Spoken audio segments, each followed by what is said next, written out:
1135년 대동강의 물결은 붉은 핏빛으로 물들어 있었습니다.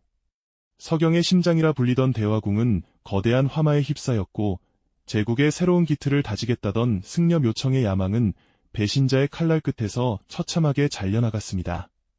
사료는 기록합니다. 묘청의 머리가 개경의 김부식에게 전달되던 그 순간 고려가 황제의 나라로 거듭날 수 있었던 마지막 기회는 영원히 사라졌다고 말입니다. 이것은 단순한 반란의 실패가 아닙니다. 개경이라는 낡은 시스템을 파괴하고 서경이라는 새로운 데이터로 제국을 재편하려 했던 한 남자의 광기 어린 기획과 그 기획이 부딪힌 비정한 현실의 기록입니다. 역사는 흐른다에 오신 여러분 환영합니다. 우리는 앞서 무신정권 100년이라는 닫힌 시스템이 제국을 어떻게 사유화했는지 보았습니다. 하지만 그 비극이 시작되기 전 고려에는 그 모든 폐쇄적 질서를 뿌리째 뒤흔들어 제국의 심장을 평양으로 옮기려던 거대한 폭풍이 있었습니다. 승려 묘청, 그는 왜 평양을 선택했으며 그가 설계한 대화궁에는 어떤 비밀이 숨겨져 있었을까요? 오늘 영상에서는 사료 속에 박제된 미친 승려의 모습 뒤에 가려진 묘청의 정교한 국가 재건 데이터와 고고학적으로 증명되는 대화궁의 충격적인 구조, 그리고 이 거대한 프로젝트가 단 한 번의 조작으로 인해 어떻게 무너졌는지 그 임계점의 실체를 마주하시게 될 것입니다. 1120년대 고려의 수도 개경은 이미 그 수명을 다해가고 있었습니다. 이자겸의 난으로 궁궐은 잿더미가 되었고 문벌 귀족들의 비대해진 권력은 국가의 공적 행정 시스템을 마비시켰습니다. 사료는 이 시기 고려의 국운이 쇠락하고 있음을 보여주는 징조들이 도처에서 발견되었음을 기록합니다. 바로 이때 등장한 승려 묘청은 서경, 즉 지금의 평양을 새로운 제국의 거점으로 제시했습니다. 고고학적 지표에 따르면 당시 서경은 개경보다 광활한 평야와 강력한 방어 체계를 갖출 수 있는 지리적 이점을 보유하고 있었습니다. 묘청은 서경의 기운이 왕성하다는 풍수적 명분을 내세웠으나 그 데이터의 이면에는 금나라에 사대하는 낡은 외교 노선을 폐기하고 고려를 다시 황제국으로 세우려는 치밀한 정치 공학이 설계되어 있었습니다. 묘청의 기획 중 가장 핵심적인 물리적 증거는 서경의 임원역에 건설된 대화궁입니다.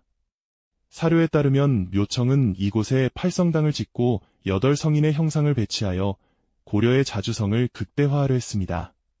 고고학적으로 발굴된 평양의 대화궁터를 분석해보면 당시 개경의 만월대화는 판이한 건축 양식이 포착됩니다.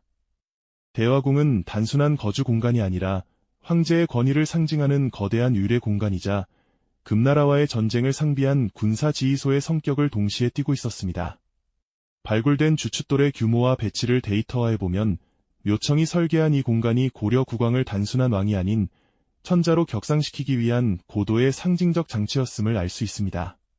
하지만 묘청의 이러한 급진적 혁신은 개경에 뿌리를 둔 기득권 세력인 문벌 귀족들에게는 생존을 위협하는 치명적인 위기였습니다.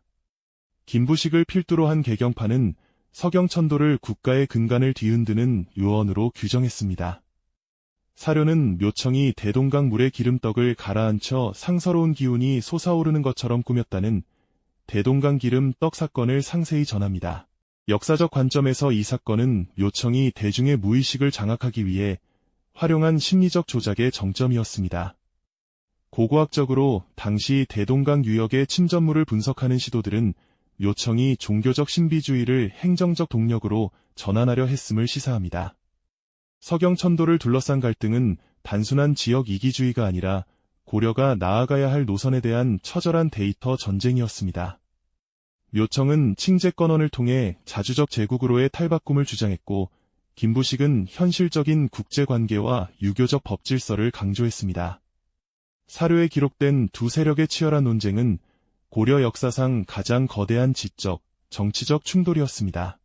고고학적으로 이 시기 개경과 서경 사이의 통신 기록과 물류 흐름이 급격히 차단된 흔적들은 제국이 이미 심리적 내전 상태에 돌입했음을 증명합니다.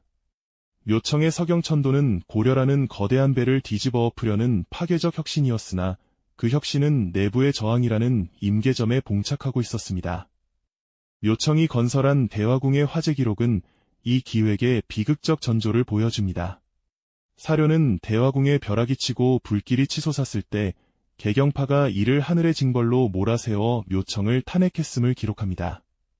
물리적 데이터는 이 화재가 묘청의 입지를 좁히는 결정적 계기가 되었음을 보여줍니다.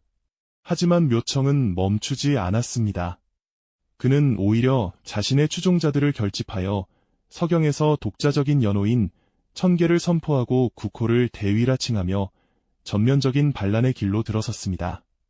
승려가 설계한 자주 제국의 꿈은 이제 피할 수 없는 피해 숙청으로 향하는 궤도에 올라탔습니다. 결국 묘청의 기획은 시스템을 바꾸려는 자가 맞닥뜨리는 가장 거대한 벽인 기득권의 결집에 무너졌습니다. 김부식의 토벌군이 서경을 향해 진격을 시작했을 때 서경 내부는 이미 혼란에 빠져 있었습니다.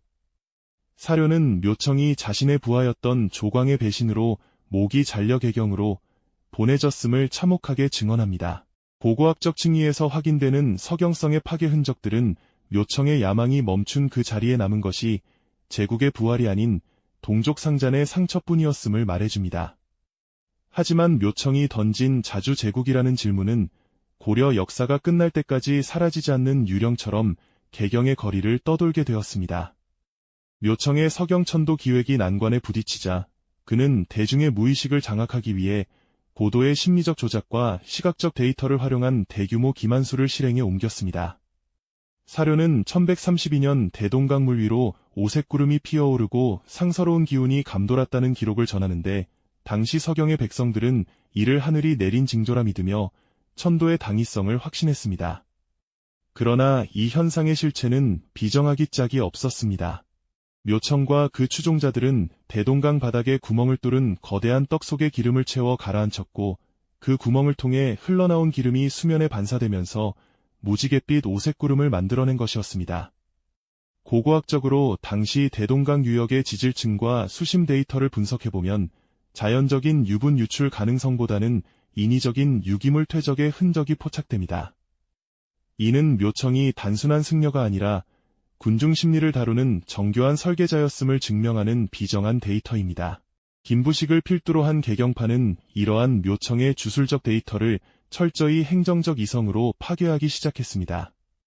사료는 김부식이 왕에게 상소하여 묘청의 조작을 직접 검증할 것을 요청했음을 기록합니다. 김부식은 유교적 합리주의를 바탕으로 묘청의 기적들이 자연 법칙에 어긋남을 논리적으로 비판했습니다. 그는 서경천도가 국가의 재정을 파탄내고 문벌 귀족 중심의 안정을 해치는 위험한 도박이라고 단언했습니다. 고고학적으로 이 시기 개경의 문서, 보관소 유적에서 발견되는 각종 상소문이 초안들과 행정기록들은 김부식이 얼마나 치밀하게 묘청의 논리적 허점을 파고들었는지 보여주는 핵심 지표입니다. 김부식은 묘청의 조작극을 사특한 요술로 규정함으로써 묘청을 지지하던 온건파 관료들까지 돌아서게 만들었습니다. 전세가 불리해지자 묘청은 1135년 서경에서 전면적인 반란을 선포합니다. 그는 스스로를 천계라는 독자적 연호 아래 두고 국호를 대위국이라 칭하며 고려의 법통으로부터의 절연을 선언했습니다. 사료에 따르면 묘청은 서경의 군사력을 총동원하여 개경을 압박하려 했으나 이미 그의 지지 기반은 조작된 기적의 폭로로 인해 균열이 가기 시작한 상태였습니다.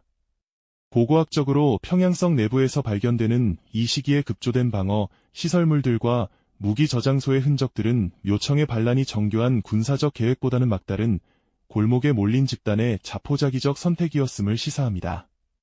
성벽의 축조 방식이 기존의 고려 양식에서 벗어나 극도로 방어에만 치중된 형태를 보이는 것은 당시 서경이 느꼈던 고립공포를 반영하는 데이터입니다. 김부식은 서경의 반란을 진압하기 위해 단순한 군사 공격이 아닌 고도의 심리전과 경제봉쇄를 병행했습니다. 사료는 김부식이 이끄는 토벌군이 서경으로 향하는 모든 보급로를 차단하고 서경 내부에 투항을 권고하는 경문을 지속적으로 투입했음을 전합니다. 역사적 관점에서 이는 묘청이 구축한 대위국이라는 가상의 시스템을 현실의 굶주림으로 무너뜨리려는 김부식의 비정한 통치 공학이었습니다. 고고학적으로 서경 주변의 보급창고 유적들이 화재로 소실되거나 급격히 비워진 흔적들은 토벌군이 서경의 자원 기반을 철저히 파괴했음을 증명합니다. 묘청은 대화궁 안에서 여전히 주술적 유래에 매달렸으나 성 밖의 현실은 이미 김부식의 이성적인 포위망 속에 갇혀 있었습니다. 묘청의 가장 큰 실책은 시스템의 변화를 오직 주술과 기만에 의존했다는 점입니다. 사료는 묘청이 대화궁에 벼락이 떨어졌을 때조차 이를 상서로운 징조로 둔갑시키려 했다는 기록을 남겼습니다. 그러나 백성들의 무의식에 새겨진 의구심은 이미 임계점을 넘어서고 있었습니다. 고고학적으로 발굴된 당시 서경의 민가 유적에서 발견되는 화살촉과 급조된 창끝의 배치는 성 내부의 치안이 극도로 악화되었고 내부 갈등이 폭발 직전이었음을 보여줍니다. 묘청이라는 리더가 제시한 데이터가 현실의 고통을 해결하지 못하자 서경 내부에서는 서서히 배신의 기운이 감돌기 시작했습니다. 이것은 시스템을 바꾸려는 자가 진실이라는 데이터를 결여했을 때 마주하게 되는 필연적인 붕괴의 과정입니다. 결국 김부식의 토벌군은 서경성을 겹겹이 포위하고 최후의 통첩을 보냅니다. 사료는 이 시기 서경 내부의 권력자들이 묘청을 제거하고 개경에 투항할 것을 모의했음을 상세히 기록하고 있습니다. 묘청은 자신이 설계한 대화궁의 가장 깊은 곳에서 고립된 채 한때 자신의 추종자였던 조광과 같은 자들의 칼날을 마주하게 됩니다. 고고학적 층위에서 포착되는 대화궁 중심부의 급격한 파괴와 그을린 흔적은 묘청의 최후가 외부의 공격이 아닌 내부의 붕괴로부터 시작되었음을 증명합니다. 묘청의 목이 잘려 소금에 절여진 채 개경으로 보내졌다는 사료의 비정한 기록은 조작된 희망으로 쌓아올린 바벨탑이 얼마나 허망하게 무너지는지를 보여주는 역사의 경고입니다. 김부식의 승리는 단순한 군사적 승리가 아니라 명분과 실리라는 두 가지 데이터를 모두 장악한 행정적 승리였습니다. 그는 묘청을 처단한 후에도 서경의 잔존 세력을 철저히 숙청하여 개경 중심의 중앙집권 체제를 더욱 공고히 했습니다. 이 과정에서 묘청이 주장했던 자주제국의 꿈과 칭제건원의 야망은 모두 반란의 상징으로 낙인 찍혀 고려 역사의 뒤안길로 사라졌습니다. 고고학적으로 이 시기 이후 서경의 행정적 지위가 급격히 격화되고 개경의 문벌체제가 극에 달하는 양상은 묘청의 실패가 고려라는 국가의 혁신 동력을 영원히 거세해버린 비극적인 결과였음을 보여줍니다. 당신이 변화를 꿈꾼다면 기억하십시오. 기득권의 시스템은 당신의 주술이 아닌 더 정교한 데이터와 압도적인 힘에 의해서만 무너집니다. 사료 속에 기록된 묘청의 최후는 여기서 끝이 아니었습니다. 그가 죽은 뒤에도 서경의 백성들은 1년 넘게 저항을 이어갔습니다. 이는 묘청 개인의 야망을 넘어 당시 고려 사회가 가졌던 개혁에 대한 열망이 얼마나 뜨거웠는지를 반증합니다. 고고학적으로 서경 성벽 곳곳에서 발견되는 1136년의 전투 흔적들은 정규군이 아닌 민간인들이 마지막까지 성을 지키기 위해 사투를 벌였음을 보여줍니다. 하지만 리더를 잃은 본관은 방향성을 상실했고 결국 김부식의 철저한 섬멸 작전 앞에 서경은 거대한 무덤으로 변해갔습니다. 이것이 바로 준비되지 않은 혁명이 마주하는 가장 비참한 종말입니다. 묘청이 제거된 후에도 서경의 저항이 1년 넘게 지속되었다는 사실은 단순히 반란군의 잔당이 남았음을 의미하지 않습니다. 사료는 조광을 필두로 한 서경 세력이 묘청의 목을 바치고 투항하려 했으나 개경의 김부식이 보낸 사절단이 그들을 믿지 않고 오히려 서경 인사들을 체포하려 하자 절망적인 농성으로 전환했음을 기록합니다. 이는 김부식이 단순히 반란의 진압을 원한 것이 아니라 서경이라는 정치적 경쟁 세력 자체를 완전히 뿌리 뽑으려 했던 비정한 데이터의 증거입니다.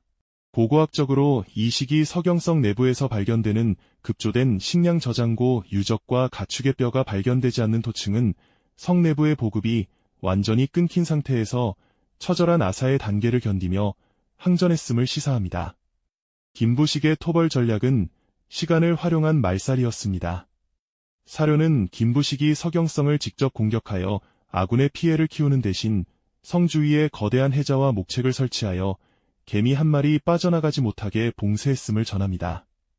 비평적 관점에서 김부식은 서경을 하나의 거대한 고립된 섬으로 만들었습니다. 고고학적으로 평양성 외곽에서 포착되는 이 시기에 대규모 구덩이와 목책의 흔적들은 토벌군이 서경을 물리적으로 장악하기보다 말려 죽이려는 행정적 결단을 내렸음을 보여줍니다. 이것은 묘청이 설계했던 제국의 심장 서경을 제국의 무덤으로 개조해버린 비정한 통치 공학이었습니다. 사료는 토벌군이 성안으로 쏜 화살의 투항을 권유하는 글이 아닌 서경인들의 죄상을 낱낱이 기록한 경문을 묶어 보냈음을 기록합니다. 이는 서경 내부의 심리적 결속을 완전히 붕괴시키기 위한 고도의 데이터 전쟁이었습니다. 김부식은 서경의 지배층과 일반 백성을 철저히 분리하여 서로를 불신하게 만드는 공포의 정치를 실행했습니다. 고고학적 층위에서 확인되는 서경성 내부 관청 유적의 화재 흔적 중 일부는 외부의 공격이 아닌 내부의 폭동이나 방화로 추정되는 양상을 보입니다. 이는 굶주림과 공포에 질린 내부 데이터가 임계점에 도달하여 스스로를 파괴하기 시작했음을 의미합니다. 김부식이 이끄는 개경의 관료 집단은 서경천도 세력을 단순히 반란군으로 규정한 것이 아니라 유교적 법질서를 부정하는 문명의 적으로 데이터화했습니다. 사료에 기록된 김부식의 전승 보고서를 분석해보면 그는 묘청의 무리를 하늘의 뜻을 거스른 짐승으로 묘사하며 그들을 섬멸하는 것이 문명을 지키는 행위임을 강조했습니다. 이러한 논리는 훗날 고려의 중앙집권적 문벌 정치를 공고히 하는 사상적 토대가 되었습니다. 고고학적으로 이 시기 이후 개경의 만월대 궁궐 배치가 더욱 폐쇄적이고 수비적인 형태로 변화하는 것은 내부 변혁의 가능성을 확인한 지배층이 자신들의 시스템을 지키기 위해 더 높은 성벽을 쌓았음을 보여주는 지표입니다. 1136년 봄, 마침내 서경의 문이 열렸을 때 사료가 전하는 풍경은 참혹함 그 자체였습니다. 김부식의 군대는 성안으로 진입하여 반란의 주모자뿐만 아니라 묘청의 기획에 가담했던 수많은 기술자, 승려, 관료들을 조직적으로 제거했습니다.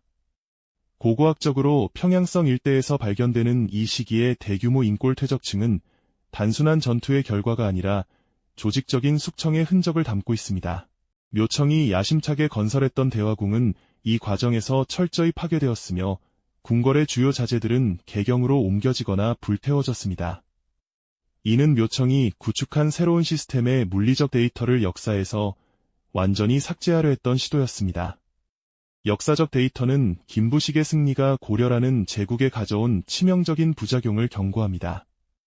서경이라는 북방의 거점을 거세함으로써 고려는 고구려 계승의식이라는 강력한 팽창 동력을 상실했습니다.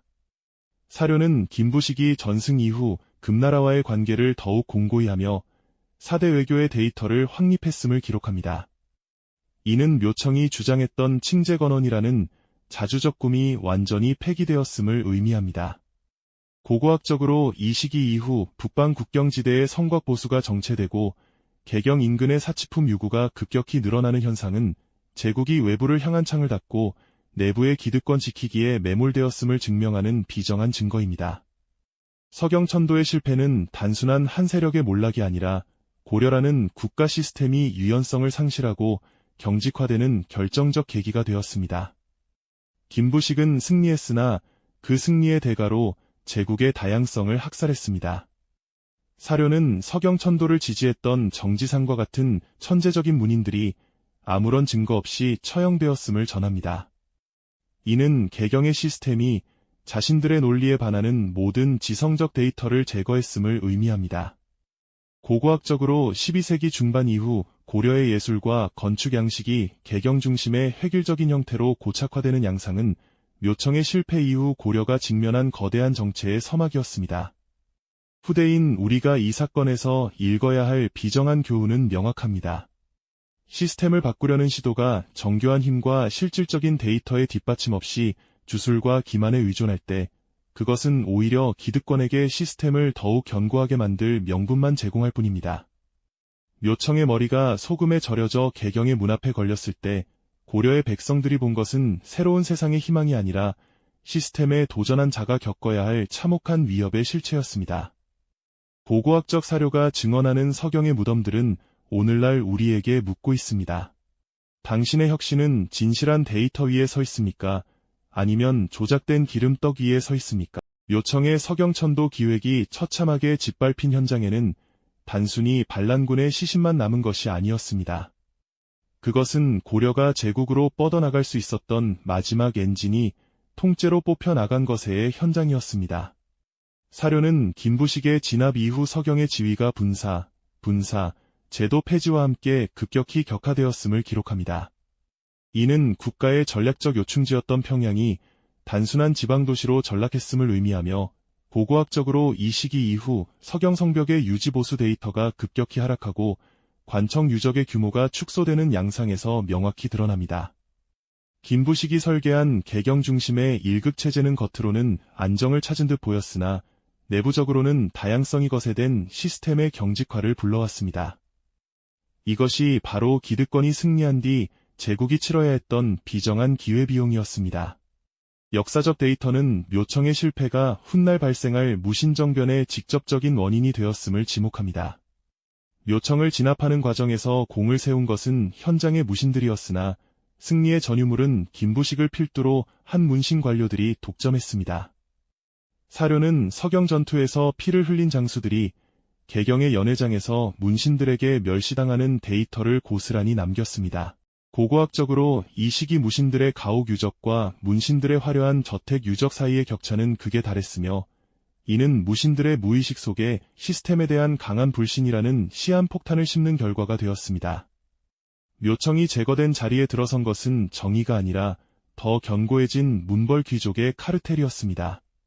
당신이 지금 마주한 평화가 누군가의 희생을 독점한 결과라면 그 시스템은 반드시 내부로부터 폭발하게 되어 있습니다. 서경천도의 실패는 고려의 대외 전략 데이터도 완전히 뒤바꿨습니다. 묘청이 주장했던 칭제권원과 금나라 정벌로는 이제 금기어이자 반역의 상징이 되었습니다.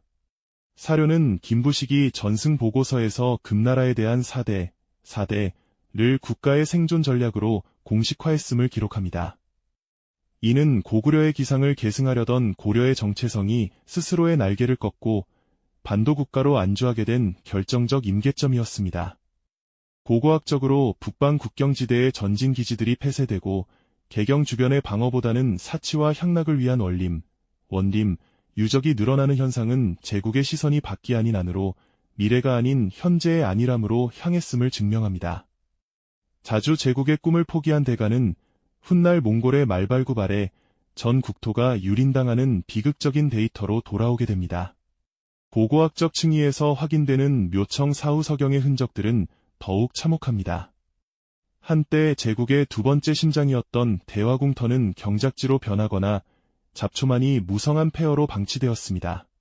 사료에 따르면 서경의 인재들은 중앙정계에서 철저히 배제되었고 이는 지역 간의 극심한 데이터 불균형과 감정적 골을 깊게 만들었습니다. 시스템을 바꾸려던 시도가 실패했을 때 그 시스템은 실패자들을 포용하는 것이 아니라 그 흔적조차 지워버리는 보복적 행정을 선택했습니다. 묘청이 꿈꿨던 평양천도는 결국 고려라는 국가가 가졌던 마지막 역동성을 말살시킨 숙청의 현장이 되었습니다. 변화를 거부하고 고인 무리된 시스템은 결국 썩기 마련이며 고려의 문벌 정치는 그렇게 서서히 멸망의 길로 접어들었습니다. 묘청은 시대를 앞서간 혁명가이자 동시에 시대를 읽지 못한 비극적 기획자였습니다. 그는 개경이라는 낡은 라인을 갈아타야 한다는 통찰은 가졌으나 그 새로운 라인을 구축하는 도구로 기만과 주술이라는 부실한 데이터를 선택했습니다. 사료는 그가 대동강에 빠뜨린 기름떡 하나가 제국의 운명을 어떻게 비틀었는지 증언합니다. 진정한 변화는 조작된 기적으로 이루어지는 것이 아니라 압도적인 실력과 정교한 설계 위에 서 있어야 합니다. 묘청의 목이 개경 성문에 걸렸을 때 그것은 변화를 꿈꾸는 모든 이들에게 던지는 시스템의 강력한 경고였습니다. 감히 우리 이익의 카르텔에 도전하지 마라. 오늘날 우리가 묘청의 서경천도라는 역사적 데이터를 다시 읽어야 하는 이유는 명확합니다. 우리 삶의 시스템도 마찬가지이기 때문입니다. 당신이 지금 서 있는 라인이 당신의 성장을 가로막고 있다면 당신은 제2의 서경을 찾아 떠나야 합니다. 하지만 기억하십시오. 그 여정에서 당신이 손에 든 것이 묘청의 기름떡 같은 속임수라면 당신의 결말 또한 묘청과 다르지 않을 것입니다. 시스템을 전복시키는 힘은 주술이 아니라 기득권이 결코 반박할 수 없는 압도적인 진실과 실력의 데이터에서 나옵니다. 묘청의 실패는 우리에게 가장 비정한 교훈을 남겼습니다. 혁신이라는 이름의 도박은 모든 것을 걸 준비가 된 자만이 승리할 수 있는 가장 위험한 게임이라는 사실입니다. 고려의 역사는 묘청 이후 급격한 쇠퇴의 궤적을 그리게 됩니다. 김부식이 쓴 삼국사기는 승자의 기록이 되었으나 그 기록 속에서 고려의 자주적 기상은 거세되었습니다. 고고학적 유구들이 말해주는 12세기의 진실은 명확합니다. 고려는 묘청을 죽인 것이 아니라 자신들의 미래를 죽였습니다. 당신 주위에 당신의 야망을 광기나 요설로 치부하는 사람들이 있다면 경계하십시오. 그들은 당신의 변화를 두려워하는 개경의 문벌 귀족들일지 모릅니다. 묘청의 대화궁은 무너졌지만 시스템을 바꾸고자 했던 그 뜨거운 열망의 데이터는 오늘날 당신의 무의식 속에 여전히 살아 숨쉬고 있습니다. 이제 당신이 선택할 차례입니다. 낡은 개경에 남아 서서히 굶어 죽을 것인가, 아니면 비난을 무릅쓰고 새로운 서경으로 향할 것인가. 묘청이 대동강 바닥에 가라앉혔던 그 기름떡은 단순한 사기극이 아니었습니다. 그것은 기득권의 견고한 시스템을 뚫기 위해 비이성적인 수단에라도 매달려야 했던 한 시대의 절박함이 낳은 비극이었습니다. 우리는 묘청의 실패를 통해 명확한 데이터를 읽어야 합니다. 시스템을 바꾸려는 열망이 정교한 실력과 진실한 데이터를 결여했을 때 그 결과는 제국의 활력을 거세하고 기득권의 성벽을 더 높여줄 뿐이라는 사실입니다. 묘청의 야망이 꺾인 자리에서 고려의 자주적 기상은 사라졌고 제국은 서서히 안으로 닫히기 시작했습니다. 하지만 역사의 물줄기는 한 곳에서 멈추지 않습니다. 정치적 야망이 꺾인 폐쇄적인 공기 속에서도 고려라는 제국이 가진 본연의 역동성은 전혀 다른 곳에서 분출되고 있었습니다. 바로 국제무역의 중심지였던 병난도와 그 안에서 제국을 움직였던 고려 여성들의 놀라운 주체성입니다. 다음 편에서는 묘청이 꿈꿨던 황제국의 위상이 정치적 구호가 아닌 실질적인 삶의 양식으로 살아 숨쉬었던 공간을 찾아갑니다. 전 세계의 상인들이 몰려들던 병난도의 화려한 데이터와 남녀가 평등하게 재산을 상속받고 자신의 삶을 선택했던 고려 여성들의 파격적인 지위, 묘청의 비극 뒤에 가려진 고려의 가장 찬란하고 자유로웠던 현장을 낱낱이 파헤치겠습니다. 제국의 심장은 멈췄을지언정 제국의 혈관은 여전히 뜨거웠습니다. 그 비정한 활력의 데이터를 다음 편에서 확인하십시오. 구독과 좋아요는 여러분과 소통할 수 있는 유일한 공간입니다. 감사합니다. 역사는 흐릅니다.